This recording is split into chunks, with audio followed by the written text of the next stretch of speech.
Pesantren merupakan nama dari sebuah pondok pesantren di Cirebon yang umurnya sudah cukup tua, berdiri sejak abad ke-18, tepatnya tahun 1770 Masehi.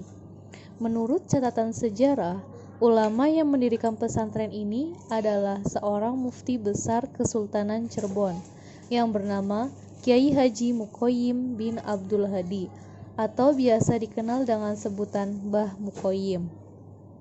Sebelum mendirikan pesantren Buntet, Mbah Muqoyyim terlebih dahulu berpuasa selama 12 tahun yang terbagi ke dalam 4 bagian.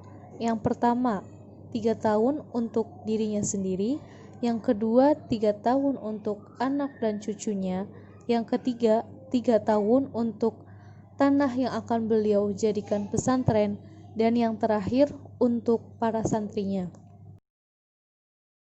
Mbah Muqoyyim dikenal memiliki sikap non-kooperatif terhadap penjajahan Belanda yang terus-menerus menindas rakyat dengan berbagai cara, dengan membawa kekesalan dan kebencian yang mendalam terhadap penjajahan Belanda.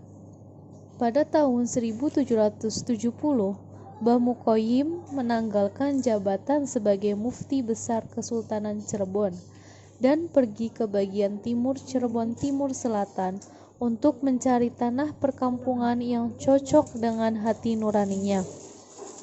Dan di tempat itulah, tepatnya di Kampung Kedung Malang, Bulak Kulon, Desa Buntet, Kecamatan Astana Japura, Kabupaten Cirebon, Mbah Muqoyyim mendirikan pondok pesantren yang dikenal dengan Pondok Buntet Pesantren.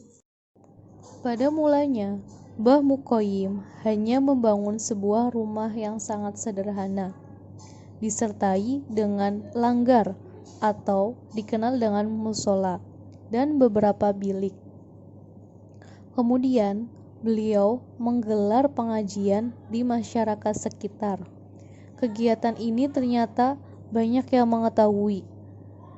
Dari kegiatan tersebut, masyarakat berbondong-bondong untuk belajar kepada Mbah Muqoyyim. Materi yang diajarkan selain pelajaran agama Islam, juga materi ketatanegaraan yang beliau peroleh ketika tinggal di Keraton Cirebon.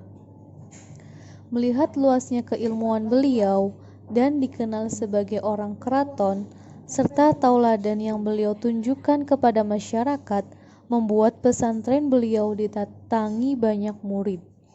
Sehingga semakin berkembanglah pesantren dengan pesat dan terus berkembang hingga saat ini. Mbah Muqoyyim akhirnya dipanggil oleh Allah Subhanahu wa Ta'ala.